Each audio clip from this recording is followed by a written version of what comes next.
So what's good boys, my name is Sean. Welcome to another video. Ang ganda ng angle na to. Nakakalaki ng katawan. So umaga pa boys, and rest day natin ngayon. So mag-full day of eating tayo. Welcome sa full day of eating video. And ayun, may nagpapa-shoutout kaso nakalimutan ko yung pangalan. January 16 na yata ngayon, 2024.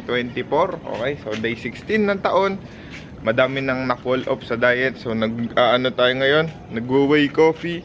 So panoorin nyo muna kung paano ko ginawa yung whey coffee na to at yung mga nangyari kaninang umaga.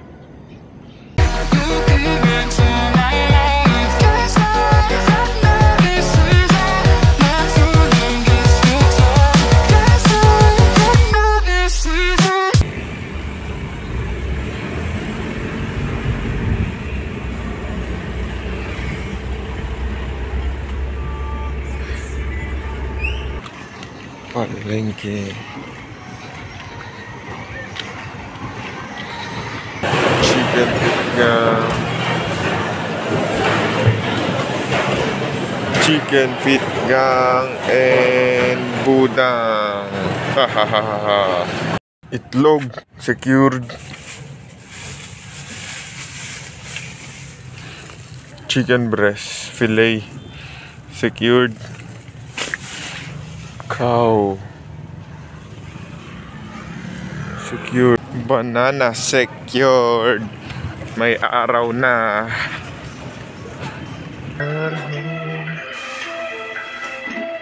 Uy, pakirap yung chicken. Ay yung burger ulam.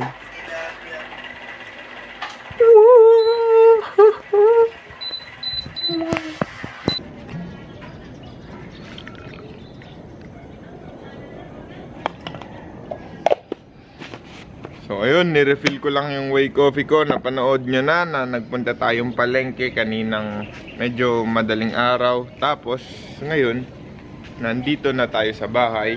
So hinihintay ko lang si Boss Neg sa kayong kapatid ko kasi ihahatid ko sila sa work. Syempre tayo, buhay tambay. And ayan, so mga kasama kong buhay tambay, si Boss G tsaka si Kuya JP. Si Joel soon magiging buhay tambay din yan kapag gumanda-ganda na yung buhay. Ang ganda ng angle dito, nakakalaki ng So ayan, ito nga yung pinang-break ko ng fast. And ginamit ko is K5 Reserva Whey Isolate. So creamy. Tignan nga natin yung back ko dito. Laging tight yung back ko ngayon.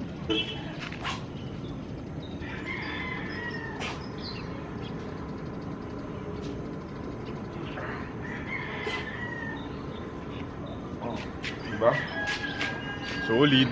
So ayun boys, dun pa rin naman yung goal natin, 2,700 calories again and 160 grams of protein at least minimum per day. Pero madalas sumasobra ako kasi sagana tayo sa protein intake natin ngayon.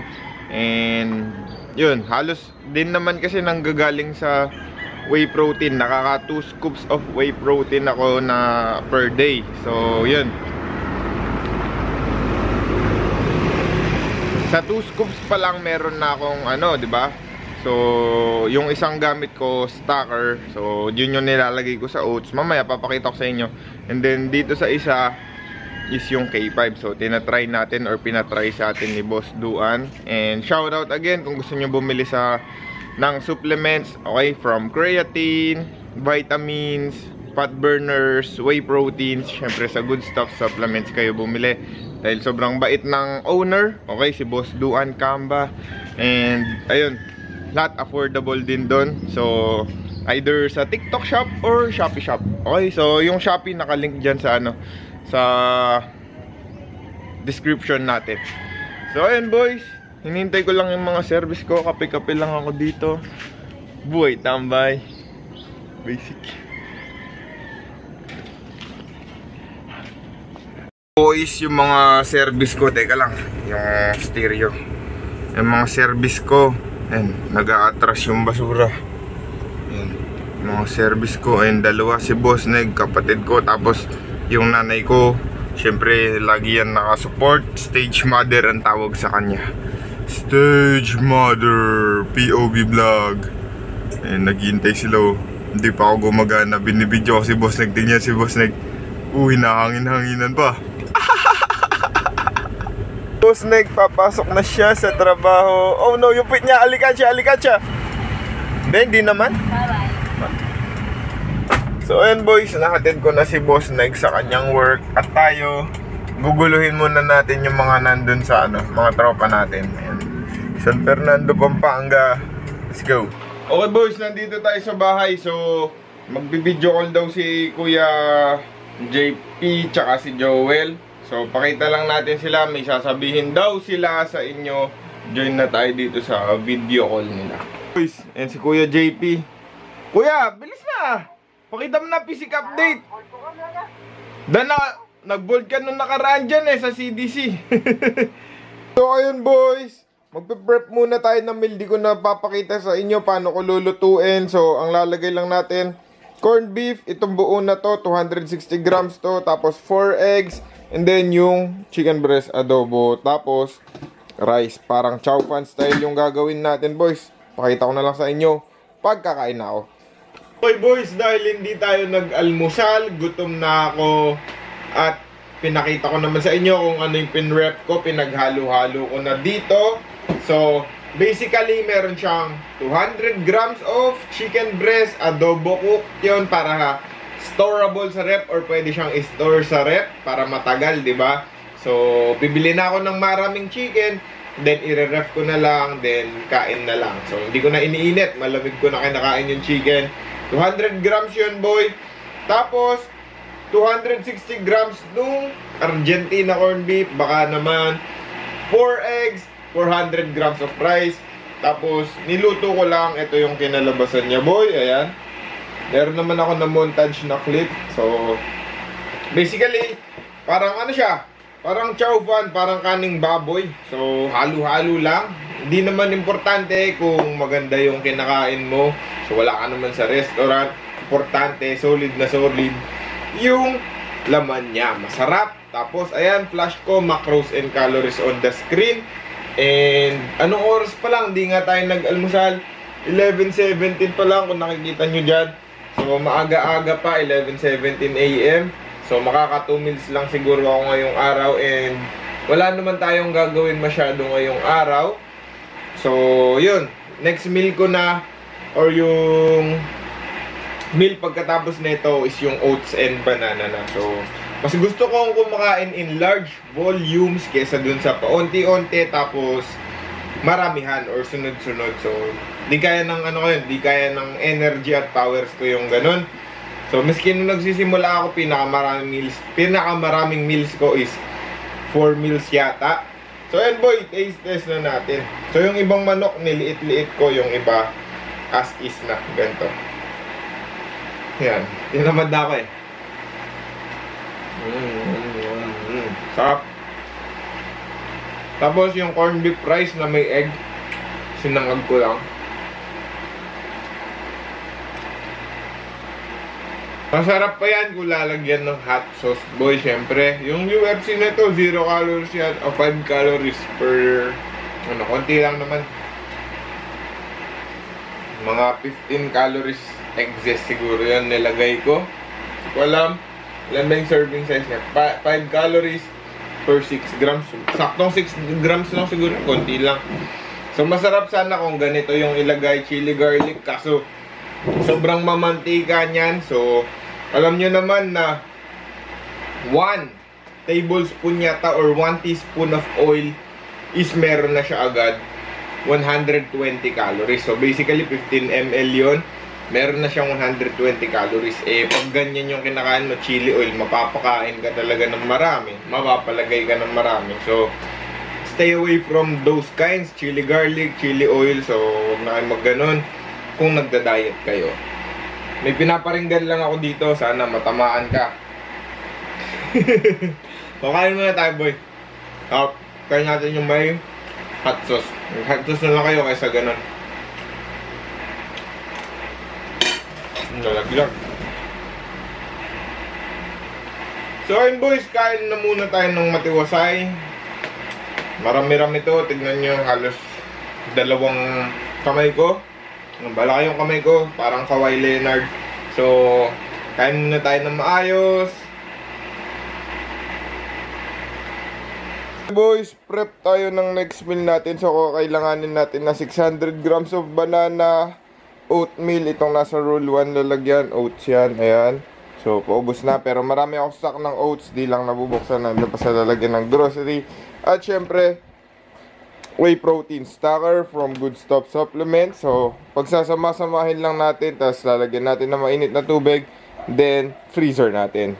Wait lang boys. Di ko napapakita yung process kasi megus lang naman. Boys, ganyan lang siya kapag napaghalo-halo. So, nilagay ko siya sa lalagyan ng ice cream. Nakita nyo na yata to. So, 600 grams of oats. Ay, 600 grams of banana, 80 oats. And, syempre, 40 grams nito, boys. Ayan. Napasobrang ng konti, pero okay na yan. Let's go. Boys, ito na yung meal natin. So, yung ginawa ko kaninang oats, pinakita ko naman sa inyo paano yung process nun. Hindi pala yung process, yung ano yung ingredients. So, ito na siya. Ang oras natin ngayon is 8:55 PM na. So, taste test ko lang sa inyo, boys. And, flash ko na yung macros and calories dyan sa screen. So, tara. Sarap talaga ng saging na saba. Tsaka, ito yung ano, pinakamura yata sa lahat na nabibiling saging kasi yung yung isang saging na Latondan din ba sa Tagalog? Latondan yata yung pinakamahal. Tapos yung lakatan yun yung pinanggagamot mo pag nagbubulos ganyan. Latondan yun yung panggamot. Hindi ko alam. Di ba same lang yan? Hindi. So, yun, Latondan, Lakatan, may ganun. Tapos, meron pa yung Senyorita, yung maliit, yung kulay red. So, daming klase ng saging, pinakamura, saba. Yan, tsaka pinakamasarap pag nahihinog na. Pero kapag hindi pa hinog, napakapakla ng lasa. Hindi masarap. Ang daming dagta.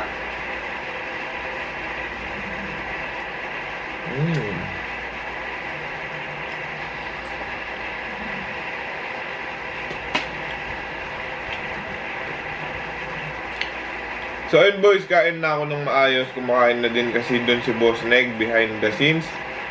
Ubusin ko lang to. And kita sa tayo sa outro. Again, macros and calories on the screen. Ito na yung last meal natin. Let's go. So ayun boys, dito ko natatapusin yung video. Ilang araw na yung nakalipas. 2 araw na. Na-record ko yung vlog ng full day of eating. Anong araw yon? January 16. So, January 18 ngayon. Tuesday yon. So, rest day ko. January 18 na ngayon. Ito yung meal ko ulit. Protein oats with saging na saba. And 40 grams of whey. 80 grams of oats. So, tara! Bago natin tapusin yung video, boys, mag-unboxing muna tayo ulit ng package galing sa Good Stuff. Siyempre, ito, sariling order ko na to. Out of my own money. Papakita ko sa inyo na may binayaran ako. So tara, tignan natin ano tong first parcel natin. So ayan boys, ito na yung first parcel natin. Hindi pala to akin. Bomba. Akin pa. Ano na naman to? Glow bar. Uy, oh, ito na yung glow bar mo. Nagpapaputi na naman si Boss Neg. Tignan mo, linagay mo dun sa camera yung ano. Kinain mo na nga yung calories ko, tapos isasalabat mo pa. Ako naman. So, ito talaga yung order natin sa Good Stuff, boys. So, ayan, napakalaki. Asan na ba yung way bill? Ayan. So, ayan, may COD amount siya na. Asan ba yung COD amount? Nakabura. Basta, binayaran ko dito is 4,144. Binura yung COD amount para siguro hindi nakawin kasi alamak ang nakawan. Tignan nyo naman gaano kalaki yan, boys. So, diba? Solid. Unbox na natin. Kahit kakapadala niya lang sa atin, nag-stock na tayo ng para sa atin. So, ayan yung laman. Ayan, nalaglag-laglag pa. Kita pa ba ako dyan? Di ba na lahat laman? Oo, 3. Tatlo? Ano? Oo, 3. Ano lahat laman? Sabi ko. So, ayan, meron siyang free shaker na A1. Ayan. Mag-mystery box ako dito, hindi ko makita. Tapos A1 din. May isa. A1 din. Tapos, meron pa mga freebies Salted caramel. Ayan, may salted caramel flavor na K5. Taste test natin to soon. And then, yan.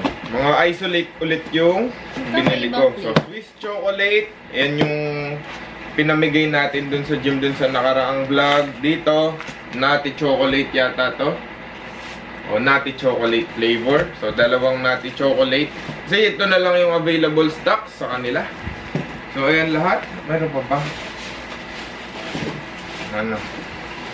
Boys, ito na yung mga na-order natin. So, tatlo. So, 1,550 each to. And meron siya free tatlong shaker. 1, 2, 3. Isa kay, kay Respo ng Region 3. Hawak nun yung buong Region 3. Tapos, ito, akin na yung mga to. Yan. So, ito, wala pa akong ganito shaker. So, ito yung kukunin ko shaker. Tapos, ito, kanila. So, akin nung tong nasa gitna. Yan lang yung order natin, boys. At dito na natin tatapusin yung vlog. Again, order kayo sa Good Stuff Supplements kapag gusto nyo ng supplements, okay? So, meron pa sila. Nag-freebies lagi sila. Pwede kayong mag-request kung anong flavor yung gusto nyo freebies. So, yung mga sticker ni Boss Du, per order, nagbibigay siya ng stickers. So, napakaganda na sticker. Gawa yata ni Gab tong mga sticker na to. Pero, di ko alam. Gumagawa din kasi si Boss G or si Gab ng sticker. Ayan. Napakasarap na ito. Ilan yung sticker? 3. So, ayan boys. Di-discuss na natin yung tapos na tayong mag-unbox. Di-discuss na natin yung total natin for the day. So, ang total natin for the day is 2,655 calories. So, meal 1 natin is yung ganito, yung isolate na whey coffee. So, bakit siya naging 28 grams of protein per serving, boys? Kasi 35 grams yung isang sachet. So, usually, di ba kasi 30 grams lang ang per scoop ng whey. So, ito, naging 35 grams. So, matik, madadagdagan din yung protein content. Pero kung 30 grams lang or yung standard scoop yung susundan natin, nasa 24 grams pa din siya. So, ayan. Ito, kunwari, ito. Yung ganitong regular whey protein nila, nasa... Tignan natin. 134 calories and then may 27 grams of protein siya.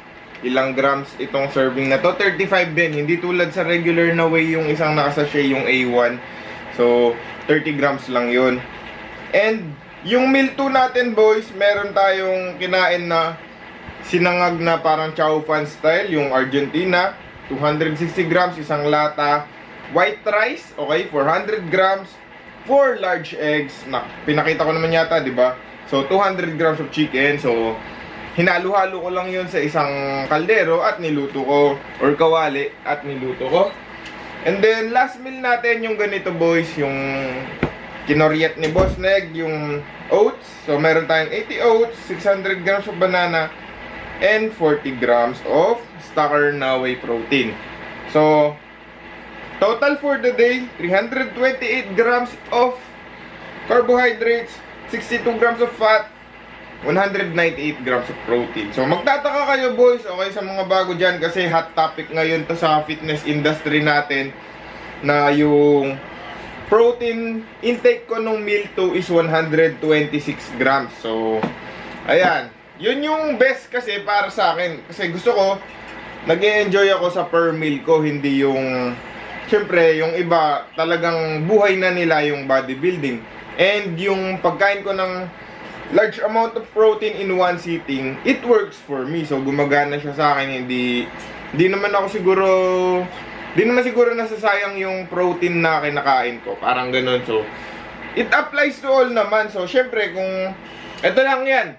Kung nag-i-split ka ng meal per day, or kung kumakain ka ng meal per day, kunwari, ikaw, kumakain ka ng 30 to 40 grams of protein per meal per day. So, para makompleto mo yung total daily intake mo. So, okay yun kasi kapag konti lang yung kinakain mong protein, mas mabilis siyang ma-digest ng katawan mo, mas hindi mabigat sa tiyan. Compared sa ginagawa ko, or ginawa ko na pag kumain ako ng madaming protein content, syempre medyo mabigat sa tiyan. It takes longer to digest. Parang ganun, di ba? So, Gagana pa din naman, madadigest pa din naman. Pero, syempre, mas matagal nga lang madigest kapag mas madami kang kakainin. It will take longer hours. So, syempre, isipin nyo din, kung office worker kayo, kunwari, si Boss Neg, yan, auditor yan. Tawag dito. Kapag, kunwari, lalaki siya, ang kailangan niyang kainin na protein per day is 180 grams. So, syempre, siya nag-work siya, ang break time lang nila is lunch time. So, busy yung trabaho niya. So, pwede lang siya kumain ng breakfast, and then yung break time nila sa lunch time, and then after work, so 3 meals. So, after work, and then mag-gym siya after work niya, di ba? So, magtatapos siya ng gym tulad ngayon, 9 PM na. So, ayan. Tapos, syempre, yun. Hanggang 4 meals lang kaya niya. Hindi niya kaya na i-maximize pa sa longer meals. Kasi instead, nakakain pa siya mamayang after 11 or 12, matutulog na lang siya para ma-maximize niya yung rest niya. Kasi mapapasok naman niya yung daily calorie intake niya. Yun lang naman yung point ko. Ang point ko is, at the end of the day, yung total daily calorie intake mo and macronutrient intake mo, protein intake mo, as long na nahihit mo, is okay pa din. So, yun lang naman, boys, okay? So, huwag na tayo mag-away-away dito sa fitness industry sa Pilipinas. Okay, tayo lang dito. And, ayun. Maraming salamat sa panonood. Like and subscribe, kita-kits. Sa next video, the next video will be interesting. Let's go, basic.